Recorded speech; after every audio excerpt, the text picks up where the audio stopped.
There we go. So I think we're ready to start now. So hi, everyone. My name is Suzanne Flood, and I'm a Client Solution Manager at dRofus. And I'm excited to introduce our session today, which will be on the Royal Papworth Hospital together with our friend at HOK, Robert Gordon.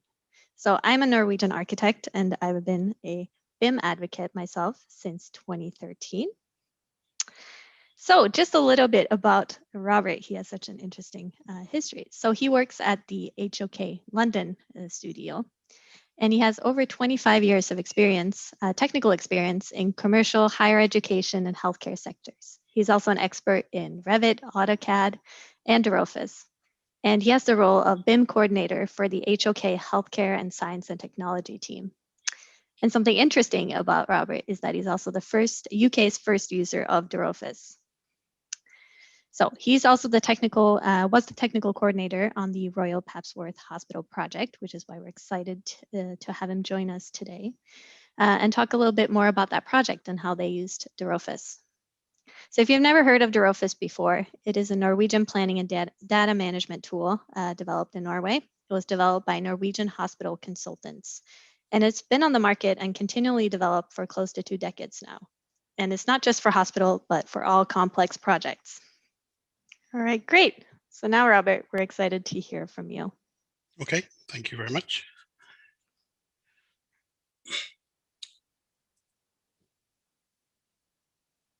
Good morning, everyone, and thank you for joining this presentation. And as Susan said before, if you have any questions, please feel free to enter them in the chat, and we will address them later on at the end of the presentation. A little bit about myself. I'm a senior associate at HOK, and I've been with HOK for 20 years, the last 15 in healthcare, science and technology, and higher education. Today, I want to share with you my Papworth journey, how we created and managed the NHS database in a BIM environment, starting the project with the correct tools and also the right tool, and developing correct workflows that is robust enough to handle design changes. A little bit about HOK. HOK was founded in 1955. It currently has circa 1,700 staff in 23 offices globally.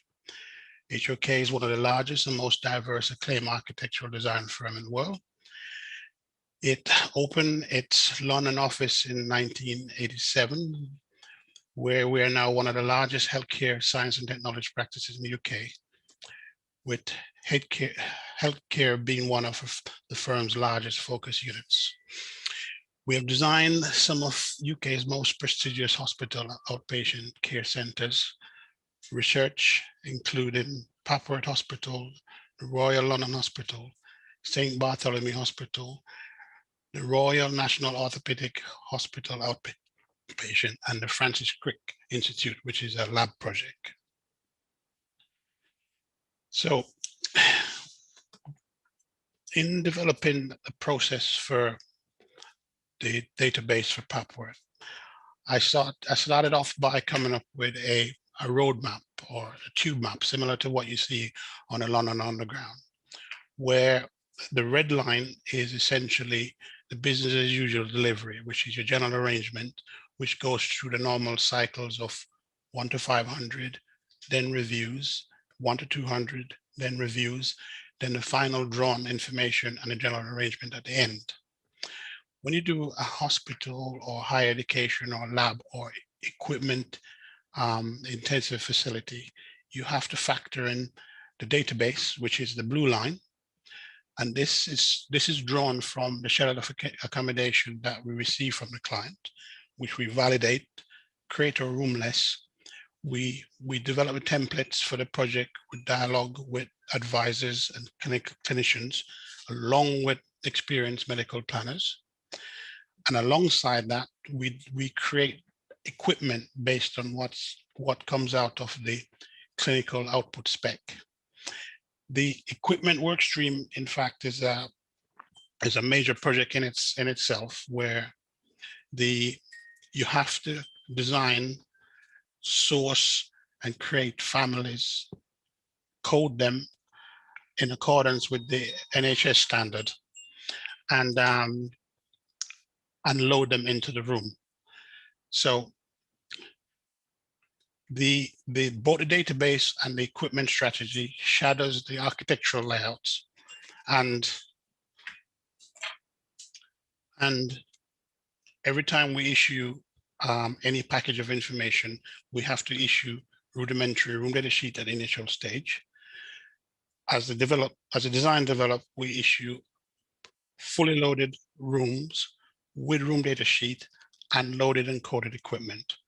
And at the end, we deliver RDS and 1 to 50s along with the general arrangement.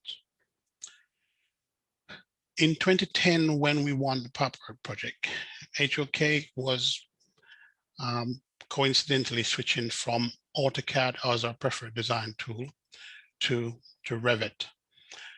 And all our new projects at that time were starting in Revit. We were offered or introduced to dRofus as a natural companion tool for managing our database. We had just at that time finished Royal London and Barts and St. Bartholomew Hospital, and that was like a 200,000 square meter facility with over 10,000 clinical rooms. The Papworth Hospital, conversely, is smaller, but it's a specialist facility. It has over 300 beds, 2,300 rooms, and when you take out the plants, the risers, the stairs, you end up with sort of 1,500 clinical rooms, which we need to produce room data sheets for. So we needed a tool, the tool that was introduced to us, which is dRofus.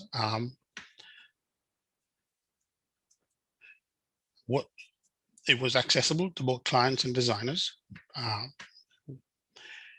It was web-based, online, which meant that you could edit the database wherever you are, if you're in a cafe, at home, or at work. Customizable user interface, customizable security. You could give security down to a single line for users so that only the right people change the right information. Customizable reports. Now you could report either equipment, room data sheets, or schedule of accommodation. And we could create multitudes of templates for different variations on the project and apply them as we go. Infinite FF&E room lists, program area, and in an intuitive interface. We could track all the changes so we know when things were added and why they were changed. And it was a collaborative platform. And in the BIM world, obviously, there are other aspects to BIM, such as COBie, IFC, and which, should we wish to use them, we could have. It lends itself to this collaborative working process. So obviously we were coming off the Royal London project with the NHS own form of delivering database and synchronizing. So, and we're working with similar client, Skanska as a contractor, NHS as a client, and we needed to reflect the same level of detail, if not better. So dRofus obviously being the first, using Papworth as the first project in the UK to deliver an NHS facility, needed some settings to be tweaked to make it do what we are used to. So it wasn't what we were accustomed to. Synchronizing is a thing that the way we do it historically, we would ask the entire team to stop and allow the software to talk to every single equipment and room in the project. That was a big waste, because the time when everybody is out of the project means that nobody is working. So synchronizing was done in a different way. The reports that were baked into the project were not what we were used to. So we had to start dialogue with dRofus to say, could it look like this? And what if we wanted this? And that started a whole series of conversation of what they could change in the baked in reports, as opposed to giving us additional reports. And obviously it's coming to the UK. Not all of the components were translated from Norse to English. So there was that issue. And as I said before, the reports wasn't quite what the trust was used to.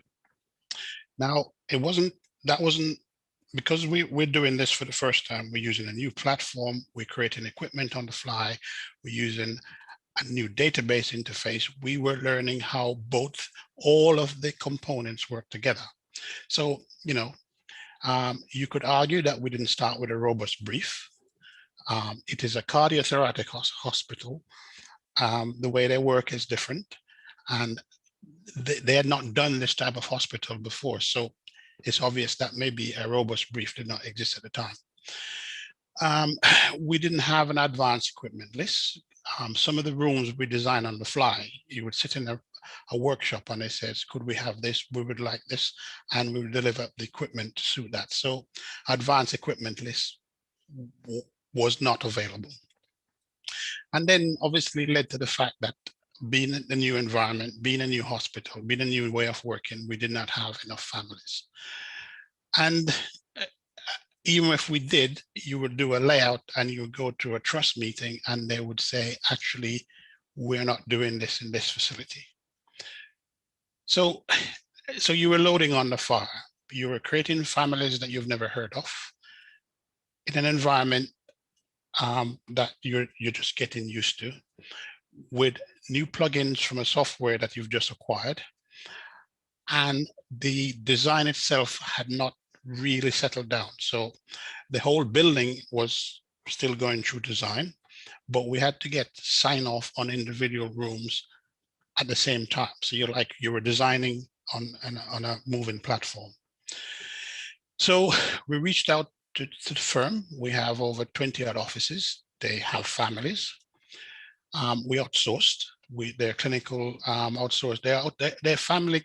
They're companies out there that create families for hospitals, and we created families on the fly. So we became expert at creating families. We became expert at stretching and tweaking shapes to match the family that we wanted for that moment.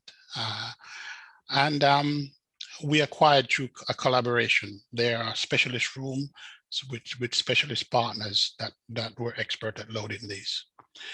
And the way the software report obviously was designed for a different sector, and the NHS wanted to see things a different way. And the dRofus developers listened. They came to our office. We talked about what changes we would need. It kind of meant that they probably had to break the software a little bit, because some of the stuff that we're asking for was not the way that software natively work. And they helped us for quite a bit. And then at a certain point, they decided that we should probably do our reports ourselves, use a third-party software called XF Designer. But we won't go into that for this presentation. Now, there is synchronizing is the tool that we use to say, if we load a room and it has 10 chairs, we need to press a button and the 10 chairs will be reflected in the database. In the previous software that we use, you had to, as I said before, you had to come out of the project and the software would talk to every single room or object across the project, which meant that nobody could work at that particular time. What dRofus offers us is this ability to look at the room, which is the Revit in the Revit column, and the brief, which is the dRofus column, and then say to yourself, well, it says 3 in the graphics and it's got 3 in the database. However, it's got 1 in the graphics and none in the database. The question you're asking yourself, which is correct? Is the brief correct or is Revit correct? And sometimes 1 is correct. So if you go to a design review, it is a graphical experience and the graphics will invariably be correct, and you have to come back and update the database. Conversely, the clinicians and the medical planners could have dialogues where they says, we need to delete this trunking, and you delete the trunking from the database, And when you link this room, you will see the instruction, delete that object. Equally, you could add the object. So things had changed, and it meant that we were synchronizing at the room level. And the minute you close this dialogue, that room is synchronized as to the old method where you did an entire department or an entire floor. This one, as you go through the day, as soon as you finish a room and both columns are reading the same, you click close and the job is done. So we had a slicker interface. We were not held to ransom in that we had to stay out of the project while somebody synchronized the entire project. We could load directly from the brief, as these buttons over here shows, and you couldn't read a lie. So Revit has the habit of, it has several ways of hiding things. So things might be on a different work set, a different design option, or somebody's manually hidden stuff. You couldn't really hide that from dRofus. So in a way, you had a natural QA where it will show an object that you can't physically see because it's been switched off in Revit in some way, and you go, where is that? So that came in quite handy from a QA perspective. And multiple users can actually work rather than, you know, having just one person doing the work. And for us, 6 years ago, these buttons didn't really exist. So the developers were working on this. Now they are there, and now we make full use of these buttons. So we begged, we borrowed, and we modeled everything to the right size based on the cut sheet that's given to us by either the client or clinicians. Because we have to load everything in the project so that we could test clinical functionality. You know, like you had to test whether a bed could go into a room or whether a wheelchair user can actually get around the space. So in Revit, the layouts are modeled and the rooms are placed with basic parameters such as the room name, the number, and the department. The coordinated plans at this point, whether it's 1 to 200s or 1 to 500, goes for review with the stakeholders, and all rooms are imported and linked to the database in order to create schedule of accommodation, which we then use to validate against the original brief. The layouts, once signed off, we go into loading mode. So we load all equipment and we tag them. And we import the equipment against each room in the database by the synchronizing method that we showed earlier on. This then allows us to create the equipment list and the total room data sheets. Not everything needs to be in the Revit model, and equally not everything needs to be in the database. So for the Revit handles the object and the code and the location, and dRofus will handle things like the room activity, the MEP space, MEP data, which is done by our MEP consultants. We gave them access to the database and they were able to go in and fill in these properties themselves. So we were no longer gatekeeper where they sent us an Excel spreadsheet and we import it. They were actually live design partners in the process. And the finishes is one of the areas where it exists both in the database and graphically in the Revit model.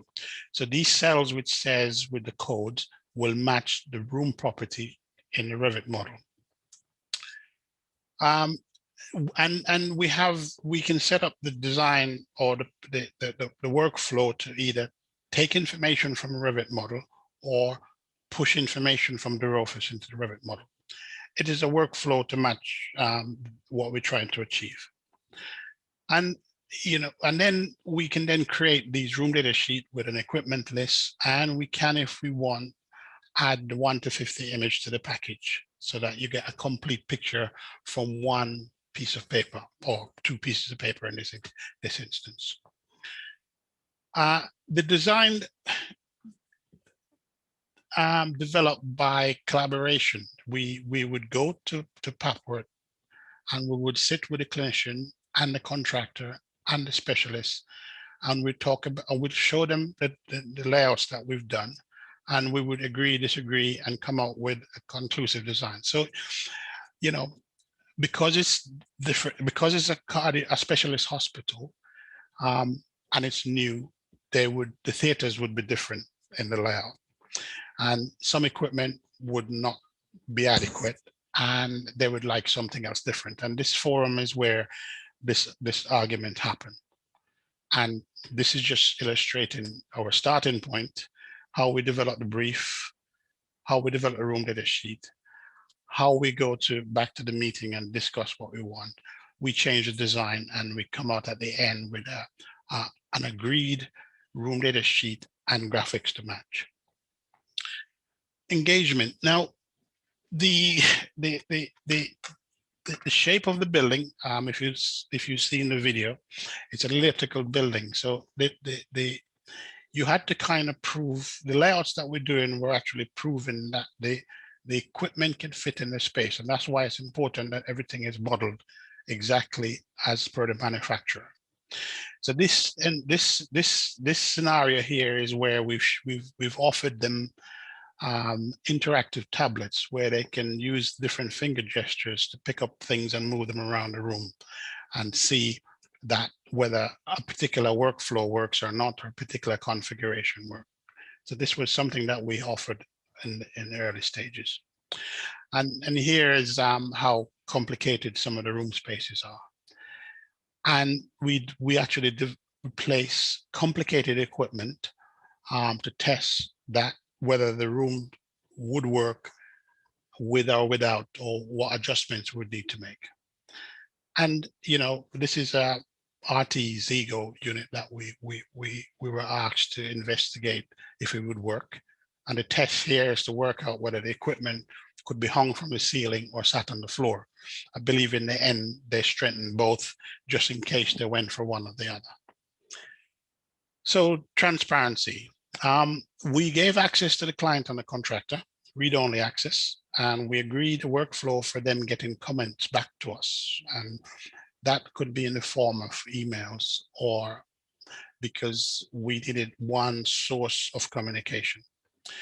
The MEP consultant had total control over the MEP section. They updated that section and in partnership with the medical planning and equipment loading. And we encourage the users not to just go in and say, I don't like this, I'm going to change it. Once the layout is agreed, the changes can only be implemented based on an instruction. So in this particular instance, here is an email from one of the design managers saying we should change something in 240 rooms. That could be an expensive piece of equipment, and we would need to know when the instruction happened and why. So this piece of paper would be stored against that change in the database in dRofus for future retrieval. We've also created these one-button reports. So we know what the question is, we know what the report needs to say, and we've created these one-button reports which says if you wanted to see everything in level 2, if you have Revit access and you are somewhere else, you can click on that PDF report and it generates a PDF for what you're looking to. And this came in handy because the trust was used to creating reports from ADB, and we gave them this opportunity to do one button operation, which actually got them to stop asking for ADB reports. So the RDS is divided up into 5 sections. There is the activities that the medical planners and clinician would tell us that they want. We have the interiors team that would coordinate the finishes, and we have MEP that would input the MEP elements. And then we would load the equipment and create equipment schedule that the contractor can use for procuring.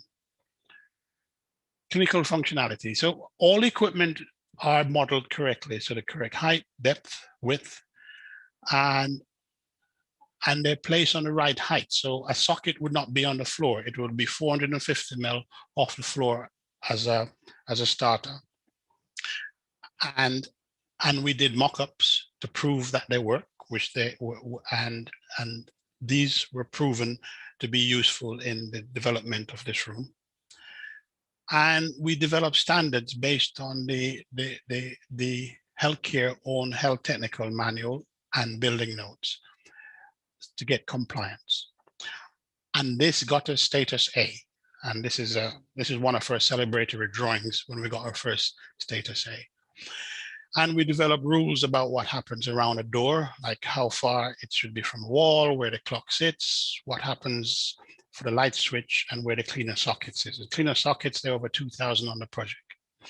And we developed rules for what happens between doors in the critical care ward.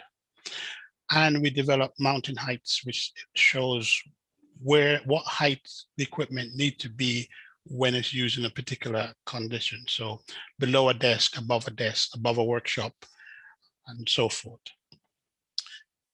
And before the mock-up, we had what we call the cave. So this was an invitation to go to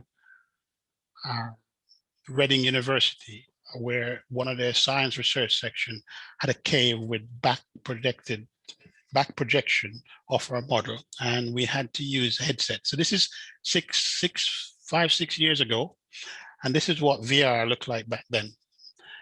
We could visualize the space, and this is what it ended up looking at.